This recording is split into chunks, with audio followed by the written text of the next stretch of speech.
আসসালামু আলাইকুম বন্ধুরা। হযরত ফাতিমা রাদিয়াল্লাহু তাআলা আনহুর মৃত্যুর কালে কি হয়েছিল? এটি জানলে আপনার বুকটাও কেঁপে উঠবে। তো বন্ধুরা, আজকের ভিডিওটি একটু স্কিপ না করে সম্পূর্ণ দেখতে থাকুন এবং আমাদের চ্যানেলটিকে সাবস্ক্রাইব করে পাশে থাকুন। হযরত ফাতিমা রাদিয়াল্লাহু তাআলা আনহুর ইন্তেকালের ঘটনা জানলে আপনিও শিউরে উঠবেন। হযরত আলী রাদিয়াল্লাহু তাআলা আনহু ফজরের নামাজ আদায় করার জন্য মসজিদে গেছেন। এইদিকে হযরত ফাতিমা রাদিয়াল্লাহু তাআলা আনহুর গায়ে অত্যন্ত জ্বর। এই অবস্থায় তিনি ঘরের সমস্ত কাজ শেষ করেছেন। আলী রাদিয়াল্লাহু তাআলা আনহু মসজিদ থেকে এসে দেখেন ফাতিমা রাদিয়াল্লাহু তাআলা আনহু কাঁদছেন। আলী রাদিয়াল্লাহু তাআলা আনহু প্রশ্ন করলেন, "হে ফাতিমা, তুমি কাঁদছো কেন?" ফাতিমা কোনো উত্তর দিলেন না। ফাতিমা আরো জোরে জোরে কাঁদতে লাগলেন।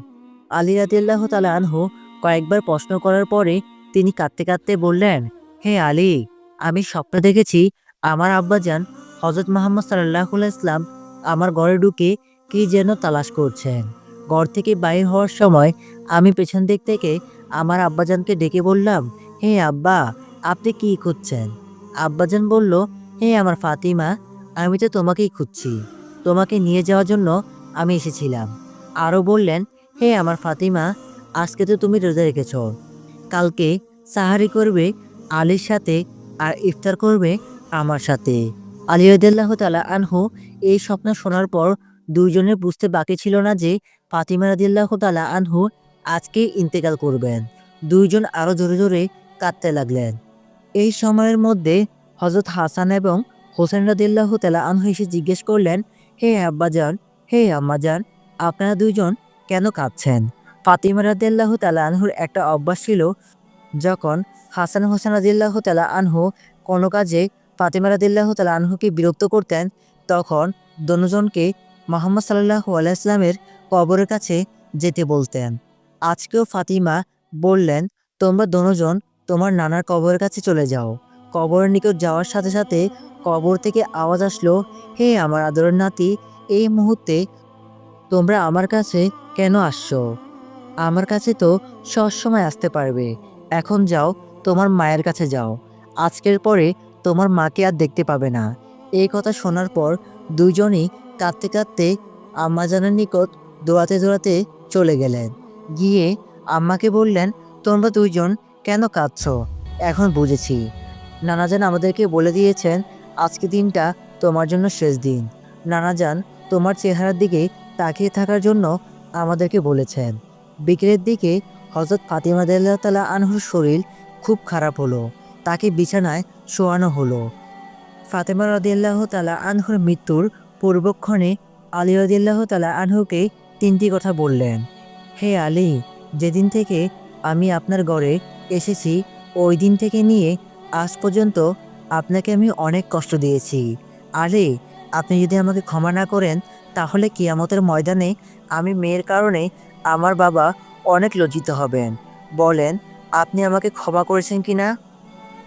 তখন আলী রাদিয়াল্লাহু তাআলা আনহু বললেন, "হে ফাতিমা, তুমি এসব কি বলছো? আমি আলী তো তোমার যোগ্য ছিলাম না।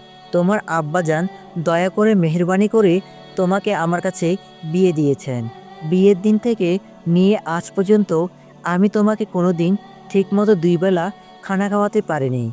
ফাতিমা, তুমি বলো আমাকে ক্ষমা করেছো কিনা?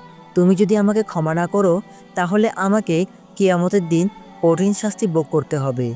ফাতিমা রাদিয়াল্লাহু তাআলা আনহু বললেন, "আলী, আপনার সাথে আমার দ্বিতীয় কথা হলো আমি মারা যাওয়ার পরে আপনি আরেকটি বিয়ে করবেন, যাতে দুনিয়াতে আপনার কষ্ট না হয়। আমি আপনাকে অনুমতি দিলাম। আর আমার বাচ্চা দুটাকে সপ্তাহে একটা দিন আপনার কোলের মধ্যে করে নিয়ে ঘুমাবেন।" ফাতিমা রাদিয়াল্লাহু তাআলা আনহু আবার বললেন, "হে আলী, আমার সাথে আপনার তৃতীয় কথা হলো হাসান হোসেন যখন বালেগ হবে তখন দুজনকে আল্লাহর রাস্তায় সোপর্দ করে দিবেন এবং আমাকে রাত্রের বেলায় দাফন করবেন।" হযরত আলী রাদিয়াল্লাহু তাআলা আনহু বললেন, "তুমি নবীর মেয়ে, আমি সবখানে খবর দিয়ে তোমাকে দাফন করব। এতে সমস্যা কি?" হযরত ফাতিমা রাদিয়াল্লাহু বললেন, "আমার কাফনের কাপড়ের ওপর দিয়ে সবাই অনুমান করতে পারবে যে নবীর মেয়ের কতটুকু লম্বা ছিল, কতটুকু স্বাস্থ্য ছিল। এতে করে আমার পর্দা ভঙ্গন হবে।" হযরত ফাতিমা রাদিয়াল্লাহু তাআলা আনহু ইন্তেকাল করলেন। তার ইন্তেকালের পর তার লাশের খাটিয়ে বহন করার মানুষ মাত্র ৩ জন, হযরত আলী রাদিয়াল্লাহু তাআলা আনহু এবং শিশু হাসান ও হোসেন রাদিয়াল্লাহু তাআলা আনহু। হযরত আলী ভাবছিলেন যে খাটিয়ে বহন করার জন্য মানুষ আরও একজন প্রয়োজন, তবেই ৪ কোণায় ৪ জন কাঁধে নিতে পারবেন। এমন সময় হযরত আবু যর গিফারি রাদিয়াল্লাহু তাআলা আনহু এলেন ও খাটিয়ার এক কোণা বহন করলেন। হযরত আলী প্রশ্ন করলেন, হে আবু যর, আমি তো কাউকে বলিনি, আপনি জানলেন কিভাবে? হযরত আবু যর গিফারি রাদিয়াল্লাহু তাআলা আনহু বললেন, আমি আল্লাহর রাসূলকে স্বপ্নে দেখেছি। তিনি বললেন, হে আবু যর, আমার ফাতিমার লাশ বহন করার জন্য লোকের অভাব, তুমি তাড়াতাড়ি চলে যাও। হে আলী, আমাকে হুজুর সাল্লাল্লাহু আলাইহি ওয়াসাল্লাম আসতে বলেছেন। অতঃপর তারা ফাতিমা রাদিয়াল্লাহু তাআলা আনহুর লাশ নিয়ে চললেন। কবরের কাছে এসে আবু যর গিফারি রাদিয়াল্লাহু তাআলা আনহু কবরকে উদ্দেশ্য করে বলল, হে কবর, তুই কি জানিস আজ তোর মধ্যে কাকে রাখছি?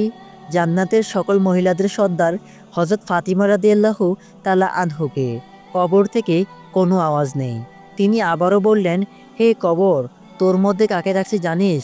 জান্নাতের সকল যুবকদের সর্দার হাসান ও হোসেন রাদিয়াল্লাহু তাআলা আনহুর মাকে। এবারও কবর থেকে কোনো আওয়াজ নেই। তিনিও তৃতীয়বারের মতো আবারও বললেন, এটা হলো হযরত আলী রাদিয়াল্লাহু তাআলা আনহুর স্ত্রী। এবারও কবর থেকে কোনো আওয়াজ নেই। তারপর তিনি আবারও বললেন, হে কবর, তোর মধ্যে কাকে রাখছি জানিস? দোজাহানের বাদশার মেয়ে হযরত ফাতিমা রাদিয়াল্লাহু তাআলা আনহু। খবরদার কবর, বেয়াদবি করবি না।